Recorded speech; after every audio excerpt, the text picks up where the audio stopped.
Ассалаумағалейкум, қазақ елі. Бүгінгі қасиетті жұма күн, қасиетті күн. Мүбәрәк болсын.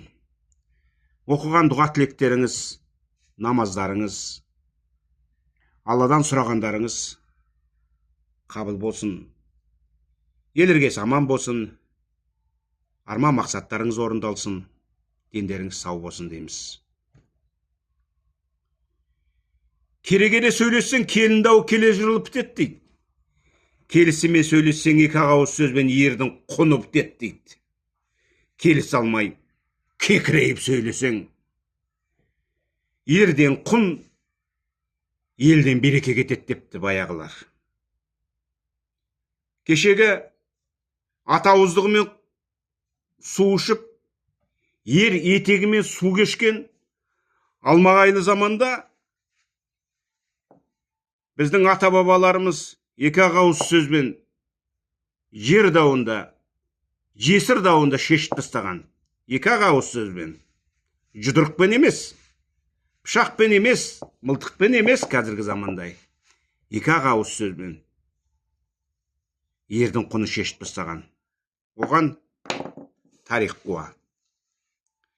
Шоқай деген ақсақал болған екен, кешегі өткен заманда. Шоқай сол шаруасы шайқалып, бір ауылдан келесі ауылға көшіп кетті дейді. Бір себеп болған ғой енді. Көшіп кетті дейді. Содан араға бір 2-3 жыл салып, Шоқай сол өзінің көшіп кеткен ауылына өлген жұтқандарға көңіл айтып, ауырып жатып қалғандардың көңілін сұрап, ат үстінде ел аралап жүр екен дейді. Содан Баймағамбет сұлтанның үйіне кіріп кепті Шоқай ақсақал. Баймағамбет сұлтанның үйіне. Ассалаумағалейкум деп кіріп келсе, төрде қазы отыр дейді. Қазы. Қазы шолан дейді. Шоланнан дат туады. Даттан сырым туады, сырымнан қазы туады. Қазы отырған жерде ешкім сөйлемейді. Қазы сондай бір орақ тілді, от ауызды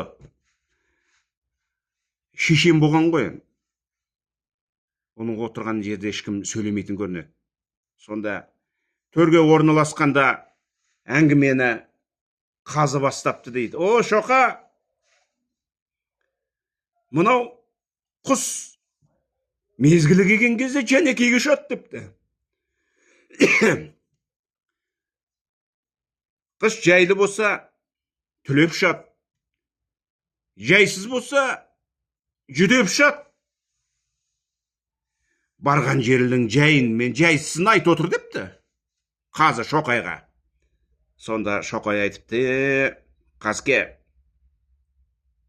дұрыс айтасың. Біреуді ырзық айдайды, біреуді ажал айдайды. Мен шашылған ырзығымды теріп жүрмін депті. Сол кезде Қазы, болды Шоқай, әр жағын қозғама. Менен бір ат шапан айыбын, Баймағамбеттен бір ат шапан айыбын аласың, депті. Сөйтіп Шоқайды бір күн қондырып, екеуі екі ат шапан беріп, Шоқайды шығарып сапты дейді. Шоқай кеткеннен кейін Баймағамбет айтыпты Қазыға. Қазке, сен бір ат шапан айыбын бергеннен кейін мен де бере салдым. Жазығым не депті? Сонда Қазы айтыпты ғой. Баймағамбет оқпаған екенсің ғой. Ол бәле тереңнен қазып отқан жоқ па? Екеуміздің де әкеміз далада қаңғып жүріп өлмеп бет депті. Не деген сұмдық адамдар, не деген стратег, не деген тактика. Терең ойлау қабілеттері қандай мықты, шіркін-ай. Сонда Баймағамбет айтыпты, ойпырмай, екеумізді де Құдай сақтаған екен ғой депті. 10 пәленің 9-ы тілден туар. Ақылы бар адамдар тілін буар. Алдартыңа қарамай босқа сөйлесең, аждақауа артынан сені қуар дейді. Тіл бәрін құртатын. Арғынбай Қыпшақтан шыққан шешен. Жайынбай Қоңыраттан шыққан бай. Екеуі де орта жүздің азаматтары ғой енді. Қоңырат, Жайынбай, Қыпшақ. бір орта жүз. Бірақ Арғынбай би болғанмен оған бала болмапты енді. Бала болмаған ғой енді. Қуас енді сондай. Баласыз өмір сүрген. Бір күні Арғынбай бұл 12 қабат кигіз үйге ассалаумағалейкум деп кіріп келсе, төрде жайынбай жатыр дейді. Қарны кебежедей боп, шынтақтап жастықта жатыр екен дейді. Кіріп келген Арғынбайға: "О, сөйле!" Құлағы жоқ, шұнақ биім, құйрығы жоқ, шолақ биім депті ғой. Шіркін ай десейші. "О, Байеке, жақсы айтасың. Жүйелі сөз жүйкесін табады, жүйесіз сөз иесін табады" депті кешегі бабаларымыз. Байлығымен басыңды айтып мақтандың ғой. Байлық түбі бақыл, қазына түбі ақыл. Басқа тойған кекіреді, асқа тойған кетіледі. Ешкі егіз тауып малдан көп болмас, ит сегіз тауып. Ешкі егіз тауып қойдан көп болмас, ит сегіз тауып малдан көп болмас.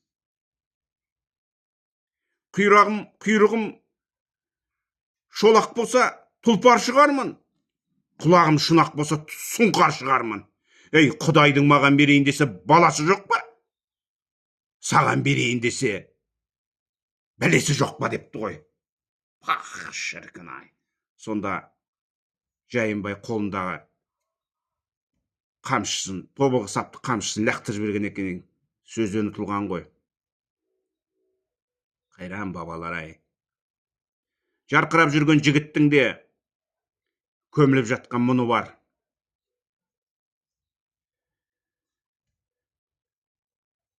Күліп жүрген жігіттің де көміліп жатқан мұны бар. Жарқырап атқан күннің де тас қараңғы түні бар. Бірақ бауырын біліп ал. Жетімде жетіледі, бүтінде кесіледі.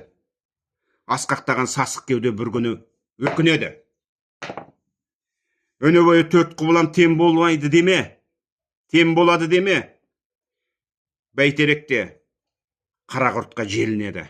Уақытша абыройың атағыңда, уақытша үстіңдегі шапаныңда, уақытша туысыңда, бауырыңда, уақытша құрбы-құрдас қатарыңда, уақытша тынысыңда, туысыңда, уақытша лауазымды жұмысыңда, уақытша ойнап күлген осы сәттер, уақытша кеудеңдегі тынысыңда, уақытша басқа салған қайғымында, уақытша жиып-терген айыбыңда, уақытша қиып келген уақытыңда, уақытша жиып-терген байлығыңда, уақытша туған өлке, құмай дала, уақытша осы орта бұл айнала, уақытша мына бәрі дүниеде, уақытша емес, тек қана Құдай ғана. Айтсаң әуелі Алланы айт, аты жақсы Құдайды айт.